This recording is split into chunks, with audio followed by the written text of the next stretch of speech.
Bien, buenos días a toda nuestra amable audiencia que como cada sábado sigue el programa La Voz de los Derechos Humanos a través de la 106.9 y 102.7 FM de La Voz de las Fuerzas Armadas, y también a la gente que nos sigue en cualquier lugar del mundo a través de la www.hifa.mil.do, todo en letras. Les damos la más cordial bienvenida a este su espacio, La Voz de los Derechos Humanos, un programa educativo que llega a todos ustedes gracias a la gentileza de la Universidad Nacional para la Defensa General Juan Pablo Duarte y Díez y la Escuela de Graduados en Derechos Humanos y Derecho Internacional Humanitario que dirige el coronel Jorge Luis Vázquez Suárez, Ejército de la República Dominicana. Como cada sábado, para mí es un honor que ustedes nos permitan llegar a sus hogares. José Enrique Méndez les saluda. Buenos días, Xiomara Pimentel. Buenos días, José Enrique. Buenos días a toda nuestra audiencia multimedia. Qué alegría compartir con ustedes nuevamente. Es un compromiso para nosotros. Y en este día, en este sábado 22, pues precisamente en la conmemoración del Día de la Asistencia, la Protección de la Vida y los Derechos Humanos, tenemos un invitado muy especial. Un amigo, un dominico venezolano desde hace 31 años. Bienvenido, sí, don Luis Enrique Meneses. Buenos días. Hola, buenos días. Bueno, que puedo decirle muchas gracias por esta invitación, saludar a la audiencia de ustedes y bueno, privilegiado de poder estar aquí con ustedes y que me hayan invitado para conversar un poco sobre este tema humanitario que en este momento indeseablemente está en boga. En boga en el mundo. El mundo así lo está mirando a través de los acontecimientos que se vienen sucediendo en diferentes países hermanos. Pues don Luis Meneses, aparte de ser un dominico venezolano prestigioso, meritorio, llega con una vasta experiencia en lo que es la Armada venezolana. También estudió ingeniería, logística y se ha desarrollado en diferentes acciones aquí en la parte empresarial dominicana como vicepresidente de algunas empresas reconocidas y también en la parte humanitaria. Se destaca muy especialmente por su diligencia, por su interés y por la positiva gestión en favor de los venezolanos residentes aquí en el país, que más tarde, posteriormente, nos hará referencia sobre eso, cómo ha podido llegar conjuntamente con la gestión del superior gobierno para la regularización de esos hermanos que residen aquí y que son también parte productiva de nuestro país. Así es. Bienvenido nuevamente, ¿verdad? Don Luis Meneses. Es un placer, como ya ha dicho doña Xiomara, y sé que al público y a nosotros, ¿no? El programa educativo que siguen tanto civiles como militares que nos escuchan a través de las ondas, ¿verdad?, de la radio.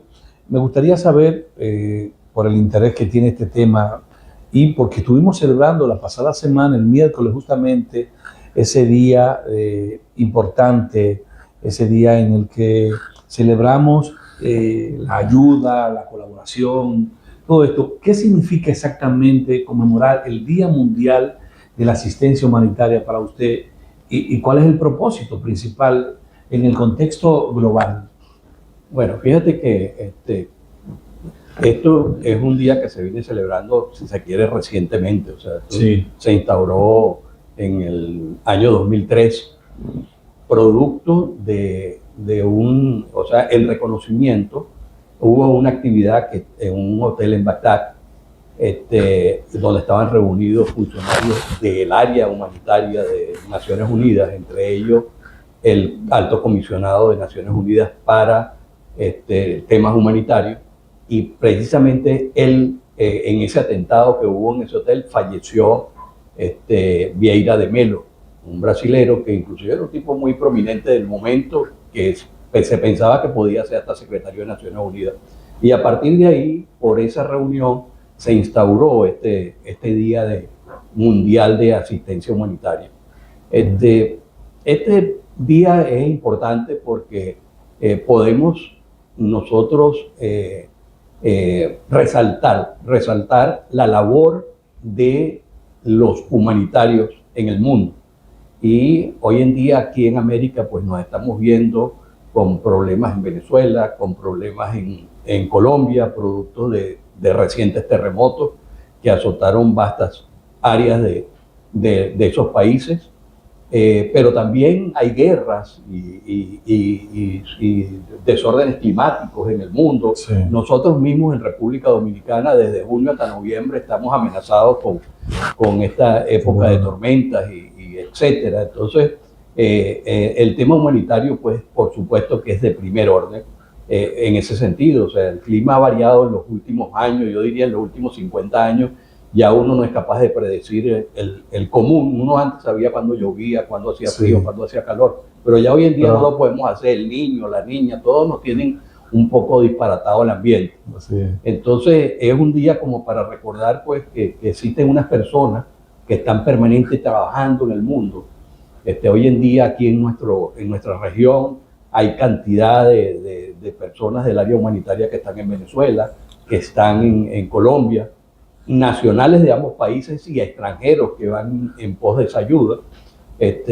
Y muchas veces, como es el caso específicamente de Venezuela, que lo conozco perfectamente bien, pues desde República Dominicana también un grupo humanitario, sin tener que estar en la zona del desastre, pues ha colaborado inmensamente para esto. Entonces, claro, es algo como para resaltar esa labor.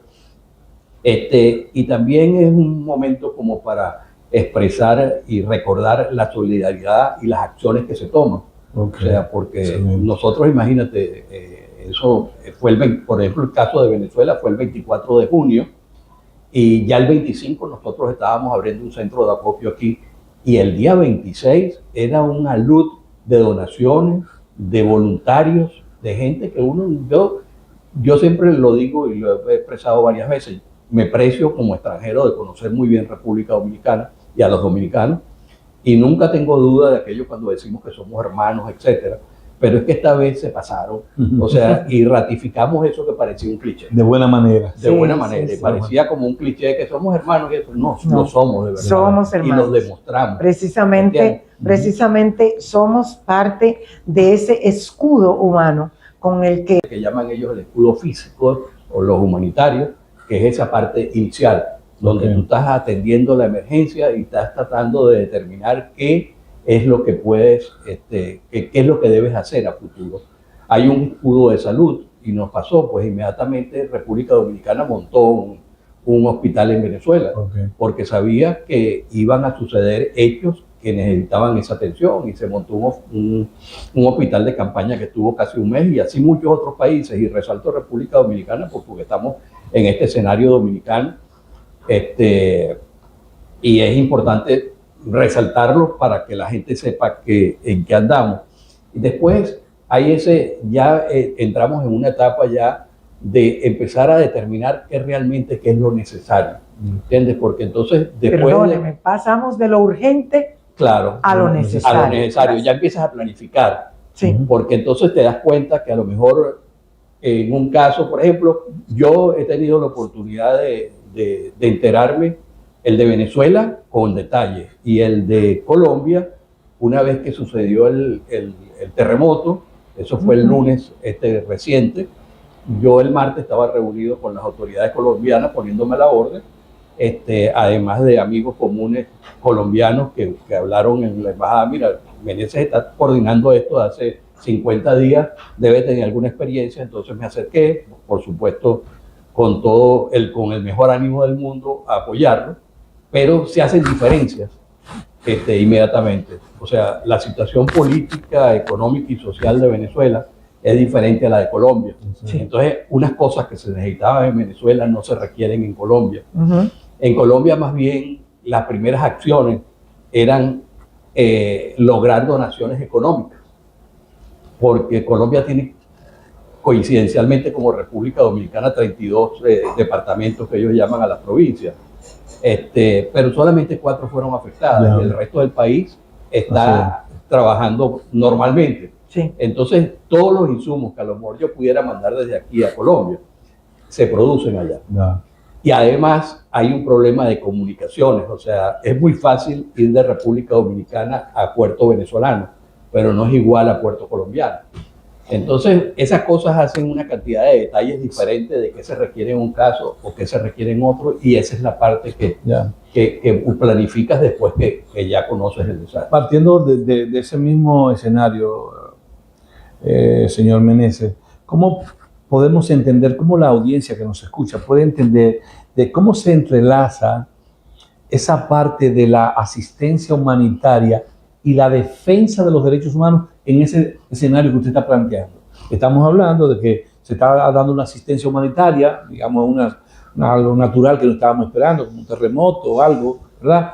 Eso y la defensa de los derechos humanos, ¿cómo se entrelazan en ese terreno? Bueno, primero que todo, fíjate, el primer derecho humano y el fundamental es el derecho a la vida. Así es. Y es lo que el tema humanitario preserva en primera instancia. O sea, ahí hay una relación directa, y no es que uno es primero que otro ni nada, sino que actúan directamente. Después, el derecho a la educación. Tú tienes que ver cómo, en el tema humanitario, cómo tú logras que la comunidad siga su curso, entre comillas, normal. ¿Me entiendes? Y eso es con que la gente vaya a trabajar, con que los niños vayan a sus escuelas, aunque sean edificaciones temporales, pero tú tienes que arbitrar eso. El derecho a la alimentación es importante, entonces es por eso que buscamos en qué se puede colaborar desde el punto de vista humanitario. Con nosotros, por ejemplo, en el caso de Venezuela, mandamos alimentos no perecederos, se mandaron medicinas, se mandaron insumos infantiles, fórmulas infantiles importantes, insumos de higiene, e insumos médicos para abastecer los hospitales. Ese derecho a la salud también, ¿verdad? Exacto, el derecho a la salud. Después hasta el derecho al libre tránsito, porque las zonas se empiezan, por ejemplo, empiezas a ver que te empiezan a obstaculizar entrar a diferentes áreas, sí, y hay que inmediatamente empezar a abrir. Entonces, son dos temas que están vinculados estrechamente. Qué bueno. y que van de la mano en todas las acciones que se toman. Qué bien. Cierto. Bueno, pues igualmente vemos que gobiernos, nuestro gobierno aquí, la Comisión de Emergencia, la parte de la meteorología, en fin, defensa civil, y así igualmente en otros países, tienen acciones encaminadas a ayudar, a colaborar, a dirigir en cuanto a los desastres y a los temas de orden humanitario. En ese sentido, la fuerza, también las Fuerzas Armadas, pues colaboran y contribuyen. Tenemos entendido, señor Meneses, que usted ha trabajado conjuntamente con la Armada Dominicana en esta parte. ¿Tiene sí. algún aporte que nos pueda comentar sobre ello? Sí, por supuesto. La participación de la Fuerza Armada en general, a través del ministro de la Defensa, hizo posible que en el caso de Venezuela, el primer cargamento, que fueron 6 containers, que fueron 18 containers, pero 6 eran que salían del centro de acopio que tenemos establecido en Sanvil, llegaran a Venezuela de manera directa e inmediata. Fue inclusive, lo organizó el Ministerio de la Defensa, un flete directo a Venezuela, así como ya lo habían hecho vía aérea con el hospital y los médicos, etcétera, también lo hicieron por esta vía. Ahí el ministerio nombró un coordinador de eso que todavía persiste, que es el contraalmirante Juan Núñez. Juan Gilberto el Núñez. Amigo Juan Gilberto Núñez. Una persona sí. extraordinaria. Sí. Y han estado presentes todo el tiempo, inclusive también están actuando, y bueno, a lo mejor, pero lo digo de una vez porque tengo conocimiento de causa, con el tema de Colombia. Sí. El ministerio estableció un centro de acopio para el tema colombiano. Ayer mismo estábamos intercambiando cosas que nos estaban sobrando a nosotros en los envíos a Venezuela. Se las estábamos mandando a través del Ministerio de la Defensa para el Centro de Acopio de Colombia. O sea que no, ha sido una participación importante.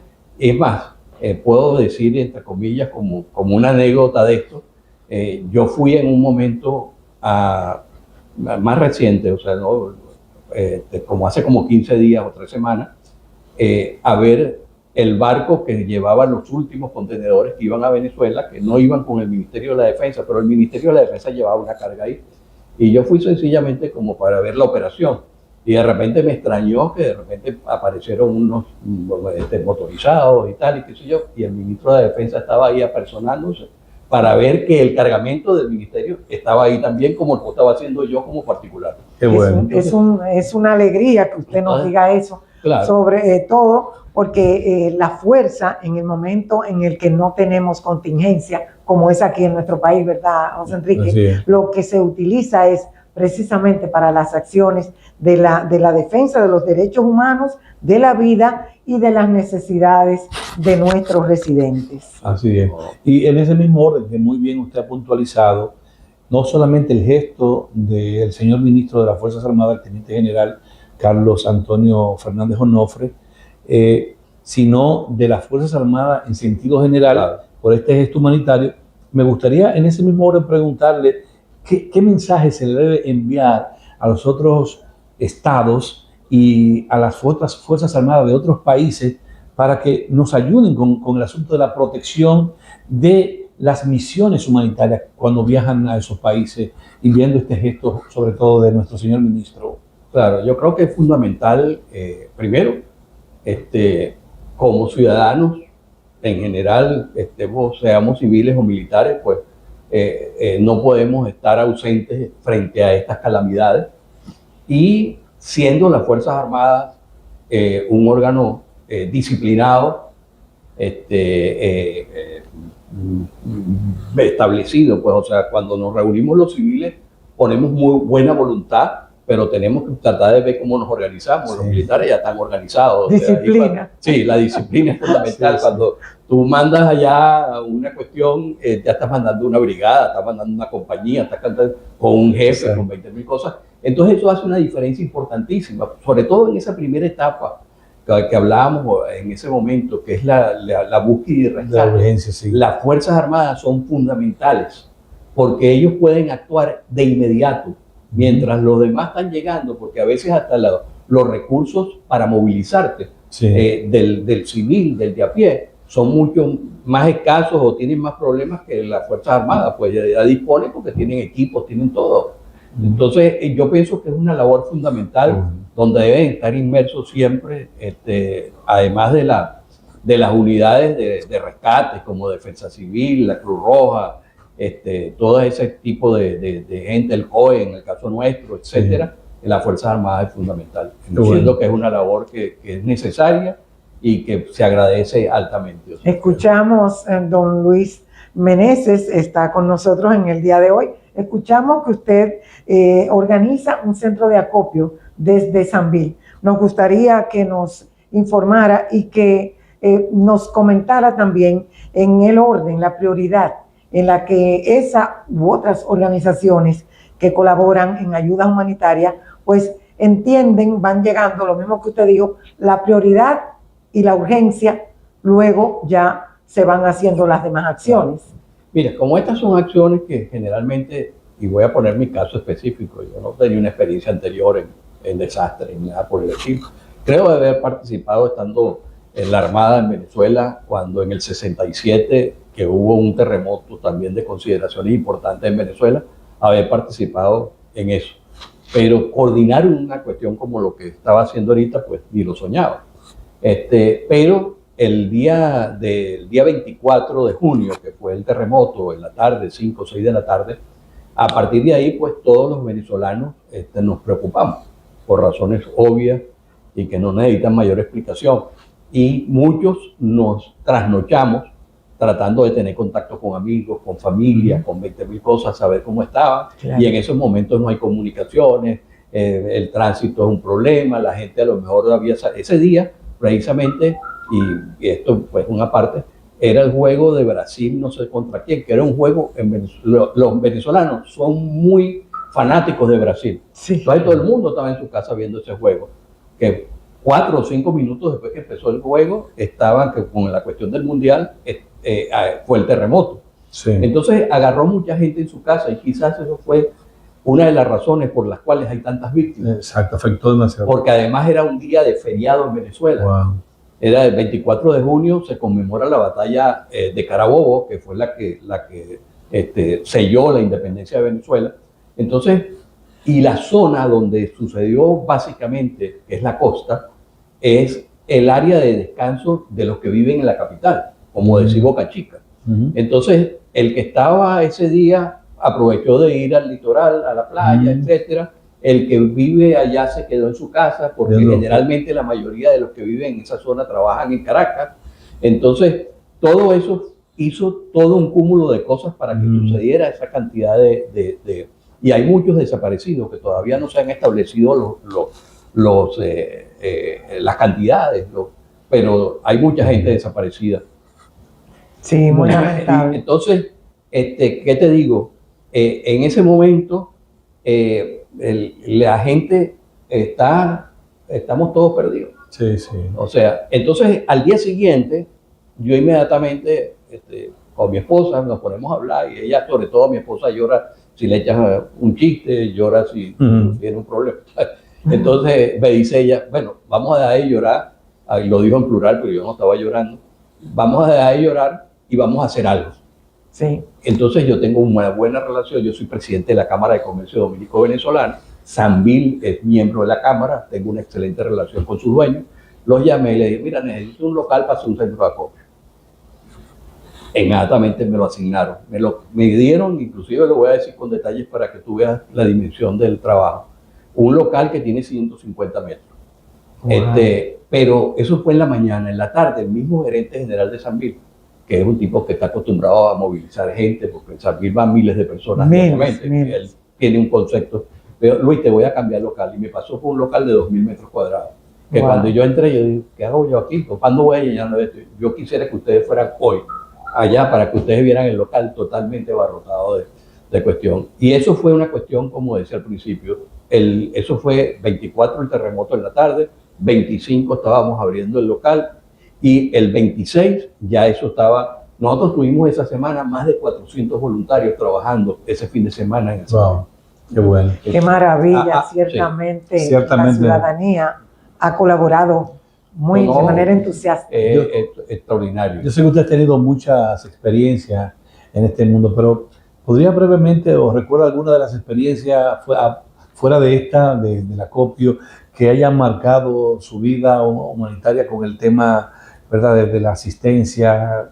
¿Algún momento de historia que haya marcado y que se refleje verdaderamente usted? Bueno, ese momento marcó mi vida en el tema de la solidaridad, de la ayuda y de todo esto. Sí, bueno, tú sabes, yo he traído esto quizás porque me he desarrollado en un área, o sea, mi actividad profesional me lleva mucho a estar vinculado con el tema migratorio. Okay.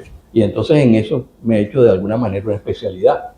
Y cuando el presidente asumió el gobierno, el 20 de agosto el 16 de agosto del 2020, el presidente ya venía con una idea de que iba a ser el plan de normalización de los venezolanos. Y el presidente asumió el día, su gobierno, y el 9 de septiembre estaba dando las primeras declaraciones de que eso iba a hacer. A mí me llamó el Instituto Nacional de Migración, el profesor Lozano, para que apoyara la gestión como venezolano. Y entonces se hizo un grupo de 3 personas, incluido yo, para que presentáramos al Ejecutivo un plan para hacer la normalización de los venezolanos, y eso lo trabajamos. La OIM estaba dentro de eso, la Organización Internacional para las Migraciones, y inmediatamente que hicimos la propuesta, ellos me llamaron para que colaborara con ellos para ver cómo íbamos a implementar el plan con los venezolanos. Y ahí me quedé ligado con ese plan desde el 2021 al 2025. hasta el año pasado. Y una de las cosas más importantes es ver cómo la gente, el día que inclusive te enternece, cuando la gente anda escondida porque, bueno, está expuesta a una deportación porque no tiene documentos. Y de repente, el día que tú le das un carnet, como el que le dieron, la gente lo recibía con llanto. Sí. Era imposible que tú no te estremecieras frente a la gente. Cuando el proceso llegaba, que te daban primero la visa y después te daban, eran 2 momentos de llanto. Sí. Porque cuando te daban la visa, ya la gente, pero te digo muchos, tipos que tú dirías, bueno, ¿y este grandulote qué hace con esto? No, así llorando porque le daban, y eso, por supuesto, es una cuestión que lo marcó. Sí, no, que definitivamente. Entonces, bueno, he seguido trabajando con ellos, a pesar de que el plan, el tema con la OIM se paralizó el año pasado por falta de recursos. Lo hemos seguido apoyando a la gente, consigue llamando a uno, 20.000 cosas. Entonces, bueno, uno está dispuesto para todas esas cosas, porque al final y al cabo, mucha gente piensa que uno está en esto, uno no sabe por qué está en todas estas cosas. Y yo pienso que al final uno lo que es un vehículo de Dios para poder, bueno, a lo mejor esas experiencias que uno cree que ha vivido, que las tienes ahí guardadas, un día afloran. No hay nada aislado, don Luis. Usted nada. Ha dicho que a lo largo de su carrera, tanto en Venezuela como en su llegada aquí a Santo Domingo, pues no se imaginaba que le iba a tocar jugar un papel tan estelar, tan importante. Pero al ciudadano común, a mí, a José Enrique, a quien nos está escuchando, alguna exhortación suya, porque todos tenemos algo con lo que podemos aportar. Claro. Y somos importantes en el amor, en el cuidado a la hermana tierra, porque sentimos que en cierto modo, no es que se esté revelando, pero las incidencias que hemos visto en los últimos días, inclusive aquí en la República Dominicana, de pequeños temblores, y la que tuvimos hace unos años en el vecino país de Haití, pues nos dicen que precisamente tenemos que cuidar y amar la hermana tierra. A ese ciudadano común, a mí que estoy aquí y que necesito sentirme solidaria para nunca quedarme solitaria. ¿Qué usted nos dice? Bueno, fíjate que una de las vivencias o de lo que uno puede sacar de estas cosas, que a veces uno cree que apoyar es que te presentes allá con un donativo, o que si hay una recaudación de fondos tú colaboras, etc. Uno todos los días está haciendo una labor humanitaria y uno a veces no se da cuenta. Porque a veces ayudas a un vecino que tiene un problema que lo yompea. Sí. Eso es una labor humanitaria, sí. Pero porque el vecino ni siquiera te está buscando para que tú... Mira, ¿qué problema tiene? Y aquí pasa mucho en este país, de la gente que se te acerca porque te ve en cualquier circunstancia ayudar. Eso ya es un sentimiento humanitario. Un vínculo, sí, ¿verdad que sí? Y cuando estamos en esto, ya en estas cosas, como estos desastres, a veces no es que tú lleves algo, hasta tu tiempo es valioso. Sí. O sea, todo eso voluntarios, la voluntad. Y todos los voluntarios que tuvimos, eso fue absolutamente valioso. Como te decía, un fin de semana, 400 personas moviéndose, 20.000 cosas que dejaron Hubo gente y dentro del grupo porque quizás el grupo más crítico de lo que manejamos, que son las medicinas, lo hacemos con personal del área de salud. Y hubo un joven dominicano, un médico, que pidió vacaciones para estar ahí. Wow. Qué valioso. Qué valioso. ¿No? Entonces uno se queda helado con la cuestión, porque uno dice, no puede ser. Yo me di cuenta, tal, y qué sé yo, gente que pasaba por el pasillo preguntaba, ¿qué está pasando aquí? No, esto. Ay, yo puedo. Sí, anótese, para adentro. O sea, ese tipo de cosas, uno lo tiene intrínseco y solamente hace falta el detonante para que salga. La buena voluntad. Te voy a decir para que quede claro, de lo que se ha hecho en República Dominicana, nosotros logramos, y al día de ayer teníamos ensambladas 831 paletas. Cada paleta pesa alrededor de 350 kilos. Nosotros hemos enviado 20 contenedores a República Dominicana, a Venezuela, y tenemos para mandar 20 contenedores más. ¿Y qué son paletas? Paletas, también las tarimas. La tarima con productos. Ya. Que le ponen cajas y productos arriba. Ya tenemos ya listo para enviar quizás 20 contenedores más a Venezuela. O sea, nosotros estamos hablando de 240 toneladas de insumos que han salido de República Dominicana para ir a Venezuela. Qué bueno. De donde hayan venido, de venezolanos, de extranjeros. Bueno, coreanos, ahí se pareció una empresa coreana que donó como $20,000 en medicina, que están aquí por otras circunstancias y los tipos se acercaron. Qué bueno. Bueno, esto ha sido realmente una cuestión extraordinaria. Como yo digo, bueno, yo, este país, tengo el privilegio de que me permitieron naturalizarme dominicano, pero un país que lo llevo en mi corazón como llevo el de Venezuela. Yo creo que ahí me sale un poco la canción de Alejandro Sanz de Corazón Partido, porque tengo un pedazo dominicano y un pedazo venezolano. Qué bueno. Pero de verdad que sí, o sea, yo creo que esto me ratificó a mí que yo escogí el sitio ideal para estar. Bueno, con ese mensaje, don Luis Meneses, nosotros culminamos la entrevista del día de hoy agradeciéndole sobre este tema que toca las venas más sensibles de nuestra población, de la gente que nos escucha, de toda esa gente que se desprendió para hacer un gesto de amor, la asistencia, la protección de la vida y los derechos humanos, este tema tan importante que usted ha tocado en el día de hoy. Agradecerle por estar aquí con nosotros y a la audiencia también por permanecer ahí escuchando este programa. Será pues hasta la próxima semana. Dios y la patria les bendiga. Muchas gracias. Amén.